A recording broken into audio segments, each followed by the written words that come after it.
Hey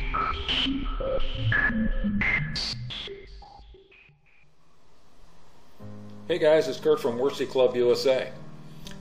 We've been talking about external MIDI devices, MIDI channels, and routing data on those channels over the past week or so.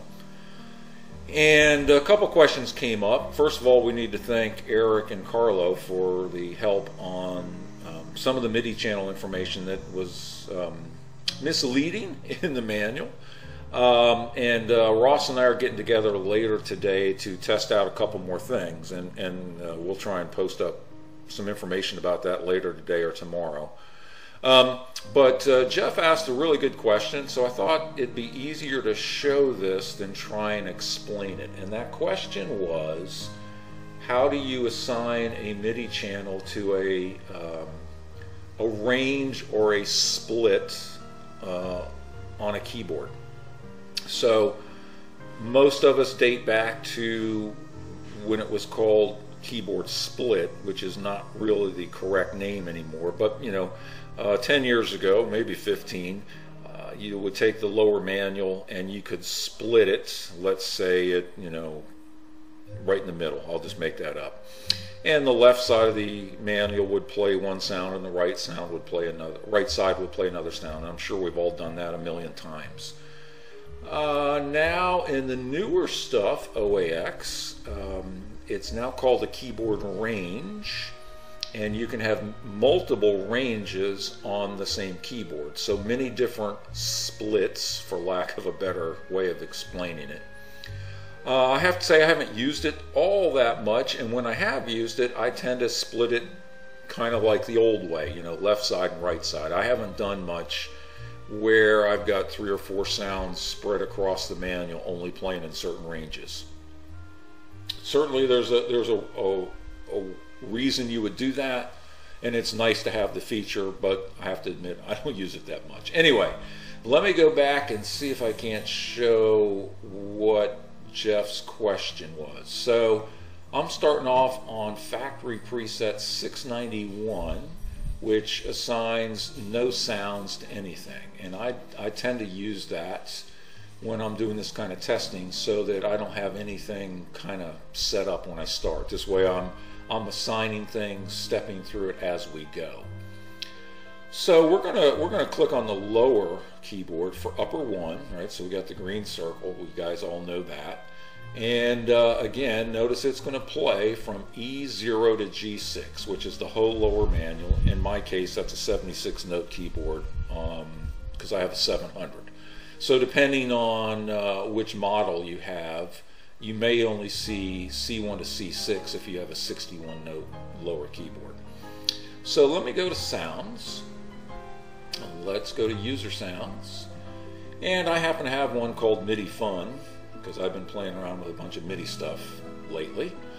And so now that sound is assigned to lower 1, right? So let's double click it so you can see a few things here. Let me click edit so it's all nice and bright. Okay, so by default, lower 1 is on MIDI channel 5, notice, system assigned, that's the SYS part, to MIDI channel 5. Notice these 3 are dashes, which is good in the case that we want to use this right now, which is we have a device connected to the organ and we just want to play chord changes and have that device respond. So we don't want to pick piano or flute or guitar or what, we don't want to pick any sound. We just want to send what notes we play.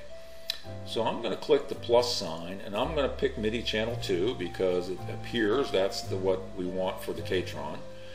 And again, out 1 is on the back of the organ. You should know there's output 1, output 2, and MIDI over USB. So these are these 3 things are different MIDI outputs. We're going to have a cable plugged into output 1.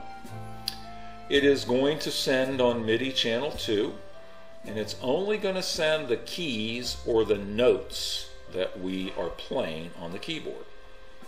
Let's uncheck this.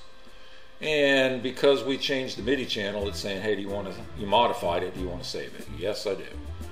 And I'm just going to replace the one that I'm playing with because it's just for the sake of this experiment. So let's go ahead and get out of here. So now that sound, MIDI Fun, is on lower 1, playing on the whole keyboard. So here's the question, or the part that we want to go back and look at. Notice up here we have keyboard range, right? So I'm just going to click it up here, and I think this is C4 if I recall. Oops, C4. Yep. Okay, so now it says from E0, lowest note on the keyboard, up to C4, which is 1 octave above middle C, is where this sound, which I happen to call MIDI Fun, is going to play on the lower keyboard, and whatever keys I press are going to be sent out on MIDI channel 2 via MIDI port, output port number 1.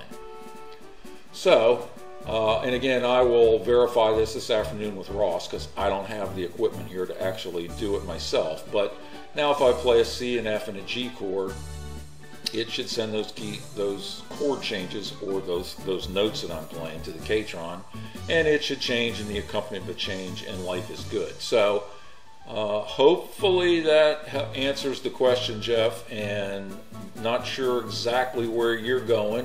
You had mentioned a Lowry from years and years and years ago. Maybe you're doing nothing. Maybe you're just kind of curious how it works. But that's, unfortunately, I can't physically test it myself because I don't have the right equipment here. So we're going to try it today with Ross, again later this afternoon, and a couple other things that we're going to do with Ross. And then based on that, I'll probably, I guess, just write up something on the website about what we learned, and probably ask Ross to add in, how it's working for him, because there's going to be some limitations on what he wants to do. But anyway, hopefully that helps, and post your comments, thoughts, questions. As always, thanks for watching.